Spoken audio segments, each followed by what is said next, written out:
Bismillahirrahmanirrahim. Assalamualaikum warahmatullahi wabarakatuh. Halo brothers and sister fillah dimanapun kalian berada. Semoga sehat selalu ya dalam lindungan Allah Subhanahu wa Ta'ala. Sebelumnya kenalin nih, aku dan dua orang temanku di sini. Kita dari Politeknik Engineering Pertanian Indonesia yang biasa disebut Pepi Serpong. Kenalin, nama aku Mega Regita Putri dan sekarang aku tinggal di Cianjur. Halo brothers and sister Villa, aku Faras dari Tangerang. Hai brothers and sister Villa, dan di sini ada aku, Sevina dari Tangerang Selatan. Yuk kita baper-baperan bareng di 15 menit baper bawa perubahan bersama Namara, Sevina, Mega dan Faras. Jadi hari ini kita bakal cerita-cerita tentang perjuangan dari dakwah kampus itu sendiri seperti apa dan bagaimana cara kita membawa perubahan sesuai podcast Namara nih, yaitu baper atau bawa perubahan ke arah yang lebih baik dan modern pastinya, karena kita sekarang udah memasuki era revolusi 4.0. Mungkin langsung aja aku mau nanya nih ke Mega dan Faras ya, dakwah itu apa sih menurut kalian? Dakwah menurut aku itu mengajak orang lain untuk berbuat kebaikan agar kita semua sama-sama mengingat Allah Subhanahu wa Ta'ala dengan berbagai penyampaian atau metode yang insya Allah ridhoi gitu pastinya Kak Sevina. Dan menurut aku pribadi juga, dakwah itu artinya mengajak atau menyeru manusia agar menempuh kehidupan ini di jalan Allah Subhanahu wa Ta'ala. Nah, setiap perkataan, pemikiran, atau perbuatan kita yang mengajak orang ke arah kebaikan, dan ketika kita berbuat baik, amal soleh, atau menuju kebenaran dalam bingkai ajaran Islam, nah itu dapat dikatakan sebagai dakwah. Oh iya, kira-kira dakwah kampus ini udah sejauh mana sih dikenal?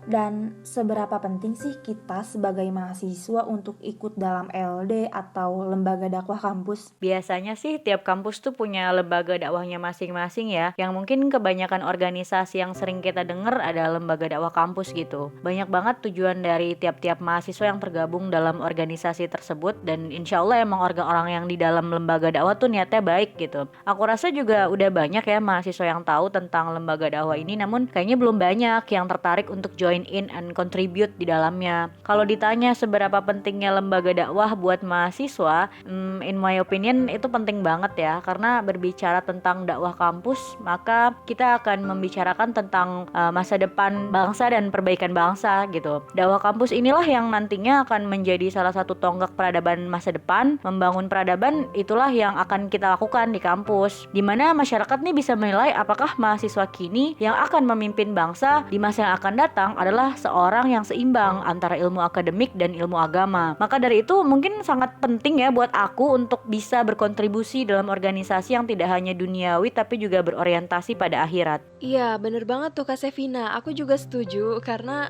urgensi dakwah kampus makin kesini makin mencapai level yang amat tinggi ya, dimana dibutuhkan sosok-sosok pejuang sejati yang berani menyerukan kebenaran di tengah keterpurukan pemuda zaman sekarang. Nah, sosok yang senantiasa tulus menolong agama Allah ini adalah sosok yang mampu ikhlas dan sabar menghadapi begitu banyak rintangan yang menghadang. Nah, fenomena dakwah kampus sekarang ini nih yang perlu dirubah dan perlu di-rebranding kembali agar mahasiswa dan mahasiswi juga bisa lebih concern terhadap dakwah kampus gitu. Soalnya banyak nih berita-berita yang beredar tentang aktivis dakwah di masa sekarang, yang dimana aktivis-aktivis tersebut banyak ditunggangi dan disusupi para elit politik di dalamnya. Banyak nih aktivis dakwah di masa sekarang yang ikut berdemo dan menyalahkan pemerintah tanpa mereka bisa lebih mengkaji lagi lebih dalam gitu tentang apa yang mereka demokan itu. Nah, itu tadi pentingnya rebranding dakwah tuh karena urgensi dakwah zaman now yang dimana berdakwah nih kan kayaknya banyak ya tantangannya. Kita berjalan di jalan dakwah tuh memang penuh banget dengan lika-liku, suka duka yang Masya Allah banget lah gitu. Syaitan tuh selalu akan membelokkan dan niat baik kita gitu. Maka dari itu perlu kita bawa perubahan dalam sejarah dakwah kampus ini. Nah, ngomongin soal perubahan, kita harus lihat dulu nih permasalahan yang terjadi selama ini dan isu-isu apa aja sih yang yang ada di dalam dakwah kampus, karena kadang isu-isu seperti itu juga perlu dapat perhatian dari kita nih sebagai seorang mahasiswa yang terkenal dengan kekritisannya dalam berpikir. Soalnya banyak banget kan isu-isu yang beredar mengenai dakwah kampus seperti radikalisme dan lain-lain. Nah, jadi itu membuat dakwah kampus jadi kurang diminati. Pokoknya orang-orang yang melihat cover seorang aktivis dakwah, apalagi di kampus ya, itu tuh pikirannya udah macem-macem aja gitu. Padahal acara dakwah kampus sangat diperlukan guna membangun generasi penerus bangsa yang berakhlakul karimah.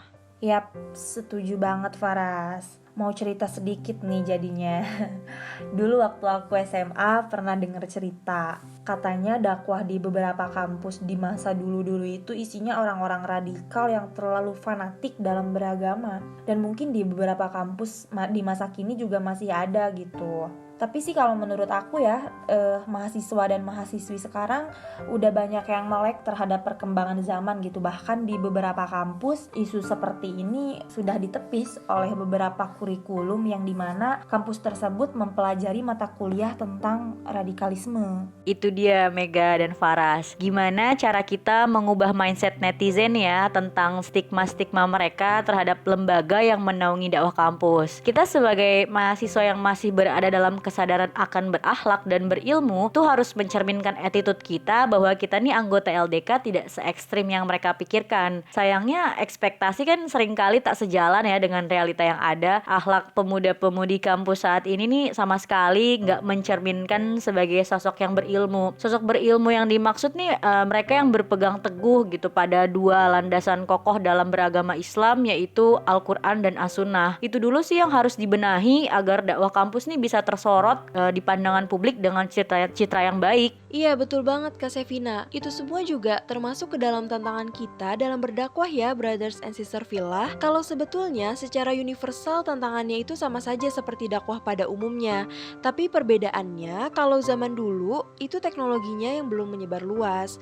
Jadi misalnya kalau zaman dulu nih ada orang-orang yang suka minum khamer dan lain-lain, tapi orang yang lainnya itu tidak terlalu tahu. Nah kalau sekarang dengan adanya sosmed, orang menyangka bisa meniru, oh ini kayaknya asyik deh, pengen coba gitu. Nah jadi seakan-akan kesempatan untuk bermaksiat tuh dibuka sebesar-besarnya dan seluas-luasnya. Kita bisa dengan mudah mendapatkannya. Sekarang apa sih yang sulit? Mau dapat apapun mudah, karena kita bisa mengakses. Jadi artinya kalau kita lihat setiap masa itu punya tantangannya sendiri.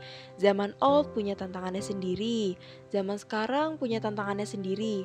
Nah semakin terbukanya dan mudahnya untuk mengakses kemaksiatan, itu seakan-akan kemaksiatan itu menjadi hal yang biasa. Nah, karena kita ada di sini untuk brothers and sister Fillah semua, dan insya Allah kita juga termasuk ke dalam sister Fillah yang melek akan teknologi, aku rasa tantangan dakwah zaman sekarang juga bisa diselesaikan kok dengan teknologi seperti yang kita rasakan saat ini brothers and sister Fillah. Orang-orang lebih sering mendengarkan dakwah online kan dibanding offline. Ya itu udah jelas banget sih, soalnya kan karena keadaan kita juga gitu yang lagi corona ya, dan tuntutan zaman juga yang pastinya.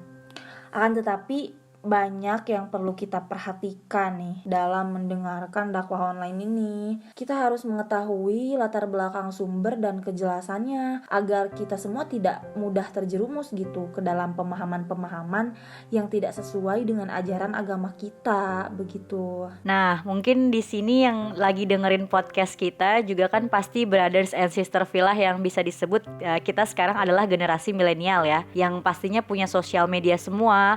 Kalian juga merupakan user Instagram, Twitter, viewer YouTube, dan pengguna sosmed lainnya yang udah gak asing lagi sama yang namanya teknologi. Perubahan yang sedang kita rasakan saat ini tuh sangat menguntungkan rasanya buat kita, para penggiat dakwah, untuk bisa mengatasi permasalahan dakwah, stigma tentang lembaga dakwah, dan ketertarikan mahasiswa akan organisasi dakwah kampus. Dan gimana sih caranya buat bikin dakwah kampus tuh kembali ter-up dan terekspos secara positif, dan pastinya harus lebih ngetren, karena kita kan sekarang di zaman yang mengikuti trending sering ya, apa-apa lagi lihat trending gitu, trending topik sekarang apa nih gitu. Pasti dong kalau dakwah bisa harusnya dibawakan dengan cara yang ngetrend juga. Salah satunya dengan pemanfaatan teknologi yang ada dan dilihat dari sasaran dakwah kampus, yaitu brothers and sister Villa semua para pengguna media teknologi. Iya, setuju banget aku sama Kak Sevina ya. Karena jujur aku juga merupakan salah satu sister Villa yang suka banget gitu nge-scroll Instagram setiap harinya. Nah, menurut aku pribadi, berdakwah dengan menggunakan media sosial itu jadi hal yang sangat efektif dan efisien ya. Karena dilihat dari cepatnya penyebaran informasi sampai ke berbagai penjuru. Nah, berdakwah dengan menggunakan media sosial ini juga memiliki banyak manfaat gitu kan untuk mempermudah orang-orang mendapatkan informasi keagamaan. Dan juga dakwah melalui media sosial ini bisa dinikmati gitu dengan segala keadaan. Karena mengingat bahwa dakwah bukan hanya dilakukan di atas mimbar, tapi juga bisa dilakukan dengan beberapa metode. Nah, setuju banget nih Faras. Karena dakwah adalah tugas setiap umat muslim, maka dari itu di zaman yang serba modern ini tuh bukan sebuah alasan untuk kita tidak menyampaikan suatu kebaikan, walaupun itu hanya sedikit, brothers and sister Villa. Nah, dengan adanya media sosial ini, kadang tuh orang-orang lupa gitu untuk membangun kedekatan pribadinya dengan Allah Subhanahu wa Ta'ala. Ya, termasuk saya sendiri gitu ya, karena terlalu sibuk scroll sosial media sampai lupa waktu. Apalagi ciwi-ciwi nih yang suka-suka scroll-scroll di Instagram gitu ya, sampai jadwal mandi aja lupa gitu. Nah, dengan cara dakwah di masa kini seperti dakwah di TikTok, di Instagram, dan sosial media lainnya sangat berpengaruh sih, di mana durasi dan tulisan-tulisan singkat bahkan hal yang menarik di media tersebut mudah banget gitu ya diterima oleh para kaum milenial nih khususnya.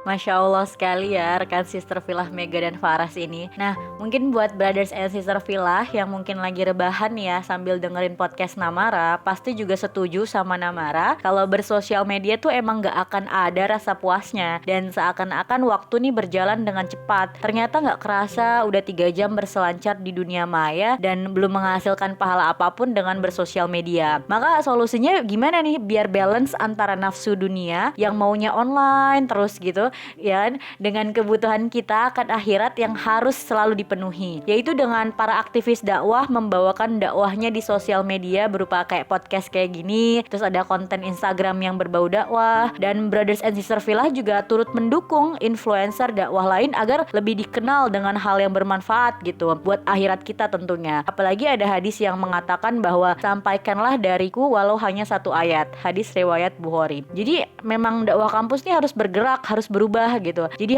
jangan hanya muter-muter di dunia nyata, di kampus aja gitu kan. Circle-nya hanya sebatas dunia kampus, sehingga untuk dikenal dan mengubah stigma netizen tentang LDK, ya cara merubahnya dengan berdakwah juga di dunia maya gitu. Dunianya para brothers and sister Villa, generasi milenial, generasi media sosial. Oh iya, kalau Al-Bayanuni yang aku tahu pernah menjelaskan juga nih tentang solusi masalah dakwah dari dalam umat Islam. Di antaranya ada mengakui kesalahan yang diperbuat, memperbaiki tata cara dakwah, saling tolong-menolong dalam menyelesaikan masalah, berusaha untuk mewujudkan kesatuan, bekerja dengan mengutamakan kebersamaan, dan beramal secara terus-menerus, kemudian meminta tolong kepada Allah Subhanahu wa Ta'ala serta bertawakal. Nah, ada juga nih solusi untuk masalah dakwah eksternal, ada 2 nih. Jadi yang pertama takwa dan kedua sabar. Nah, dengan ketakwaan, seorang mukmin ini akan tampak sebuah keikhlasan dalam beramal sehingga sulit untuk terpengaruh oleh makar musuh, dan akan tampak juga ketaatan kepada Allah Subhanahu wa Ta'ala sehingga seorang muslim ini selalu menjauhi larangannya. Nah, dengan takwa, seorang muslim juga akan saling memberi nasihat gitu dengan kebenaran, juga saling mengajak kebaikan dan saling mencegah kemungkaran. Tambahan dari aku untuk solusi dan harapan buat kita bisa merebranding dakwah kampus ini,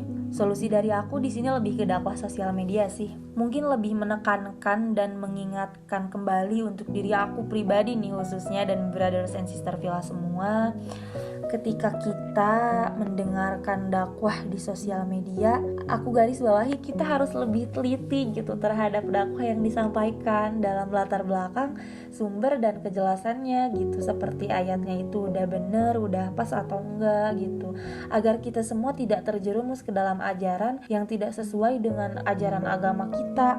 Soalnya banyak banget nih aku juga nemuin dakwah-dakwah di beberapa sosial media, kadang yang disampaikannya itu itu tidak akurat gitu dengan ajaran agama Islam seperti itu. Nah, mungkin harapan aku di sini simple banget sih sebenarnya. Semoga aku dan brothers and sister Filah di rumah, kita semua bisa lebih menyampaikan dan menerima dakwah di sosial media khususnya dengan lebih bijaksana lagi gitu, dengan lebih baik lagi ya. Balik lagi ke tadi, agar kita semua tidak terjerumus ke dalam ajaran-ajaran yang tidak sepaham dengan ajaran agama kita. Seperti itu. Masya Allah. Semoga podcast 15 menit baper bersama Namara ini berhasil bikin baper para brothers and sister Filah ya.